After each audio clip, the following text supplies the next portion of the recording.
তুমি আমার জন্য আনছো, আমি আলহামদুলিল্লাহ আমি অনেক খুশি যে তুমি আমার জন্য একটা ড্রেস নিয়ে এসেছো কিংবা একটা জামা নিয়ে এসেছো আমার জন্য, আমি অনেক খুশি। এখন আমরা ইনকাম করে দেখি তো মেয়েরা খরচ করে, তাই না? আমরা ইনকাম যদি না করতাম তাহলে তো আর মেয়েরা খরচ করতে পারতো না। মেয়েরা তো অনেক কিছু কিনে, কসমেটিক কিনে, ওনাদের তো কেনাকাটার শেষ নেই। আমরা যখন প্যান্ট শার্ট পাঞ্জাবিতেই সমৃদ্ধ, আর ওরা তো কসমেটিক, চুরি মুড়ি হাবিজাবি ইত্যাদি অনেক কিছু। ভাই আমাদের তো আর বাজেটের কোনো ইয়ে হয় না, আমাদের ফ্যামিলিতে দেওয়ার পরে আমাদের যে টাকাটা থাকে ওটার উপরে আমাদের ডিফারেন্স করে। এখন আমার বাজেট এবারটা তেমন বলতে আছে 10-12 হাজার টাকার মতো বাজেট, এর থেকে বেশি কিছু না।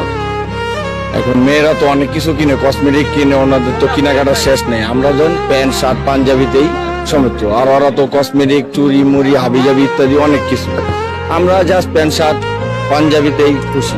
এত বিলাসিতা তো ভালো না, যে কোনো জিনিস বিলাসিতা ভালো না। এখন মেয়েরা বিলাসিতা করে, মেয়েরা খরচ করে, মেয়েরা মানে জামায়ের টাকা খরচ করে। এখন আমরা ইনকাম করে দেখি তো মেয়েরা খরচ করে, তাই না? আমরা ইনকাম যদি না করতাম তাহলে তো আর মেয়েরা খরচ করতে পারতো না। সবাই তো এই চিন্তা করে না, সবাই চিন্তা করে যে আমি ভালো পড়তে পারলে, ভালো ইয়া করতে পারলে ভালো, কিন্তু এটা ঠিক না। লেগা পুরুষ যতটা কষ্ট করে পুরুষটাই বুঝে যে কিভাবে কষ্ট করতে হবে, পায়ের ঘাম মাথায় ফেলে টাকাটা ইয়া করতে হবে। এখন উনি ওনার স্বামীরটা না বুঝা উনি ওরা দুরা খরচ করলো, তাহলে তার হবে না। হ্যাঁ, বয়ফ্রেন্ডে খরচ করলো, তাহলে তো আর হবে না। এখন সবাই তো আর সব মেয়েরা তো বুঝে না, সব মেয়েরা ছেলেদের দুঃখ বুঝে না। অনেক ক্ষেত্রে অনেক মেয়েরা দুঃখ বুঝে না, মেয়েরা খালি বুঝে যে এটা লাগবে, ওটা লাগবে, এটা দাও, ওটা দাও, কিন্তু এগুলা ঠিক না। মেয়েরা অনেক ক্ষেত্রে ছেলেদের দুঃখ বুঝে না। যেমন আমরা অনেক পরিশ্রম করি, বাসার বউ অনেক ক্ষেত্রে অনেক কিছু বুঝে না। আমার এটা নাই, এটা নাই, এই জামা দাও, এটা দাও, কসমেটিক নাই, সুনু নাই, পাউডার নাই, কিন্তু এত ঠিক না। আমি আমার উপার্জনটা কিভাবে করি এটা আমারটা আমি বুঝি।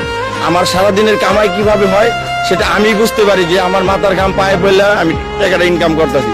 আমার ইনকামটা আমি বুঝি, আমার ইনকাম সোর্স কত আমারটা আমারই বোঝা লাগে, আমি কত কষ্ট করতেছি বাসার সবার জন্য।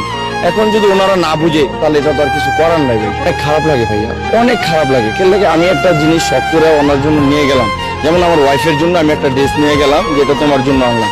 এখন যদি উনি বলে যে এটা ভাল লাগে না, এটা সেটা, আমি মার্কেটে যাব দেখবো, এটা অনেক ক্ষেত্রে অনেক খারাপ লাগে। কিন্তু আমি শখ করে এটা কিনছি, ওর কাছে খারাপ লাগলো, বলবে যে না এটা তুমি আমার জন্য আনছো, আমি আলহামদুলিল্লাহ আমি অনেক খুশি যে তুমি আমার জন্য একটা ড্রেস নিয়ে এসেছো কিংবা একটা জামা নিয়ে এসেছো আমার জন্য, আমি অনেক খুশি।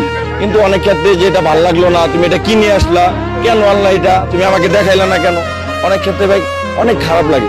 আমি তো আমার ওয়াইফের জন্য আমি এটা পছন্দ করে নিয়েছি, কিন্তু উনি যে নিবে না, ওনার কাছে যে খারাপ লাগে সেটা মানে আমি তো আমার পছন্দতে নিয়েছি যে তুমি এটা পরবে, তোমাকে পরলে ভালো লাগবে, ঈদের দিন তুমি এই ড্রেসটা পরবে, কিংবা এই ড্রেসটা তোমার জন্য আনছি, এই ড্রেসটা তোমাকে ভালো লাগবে।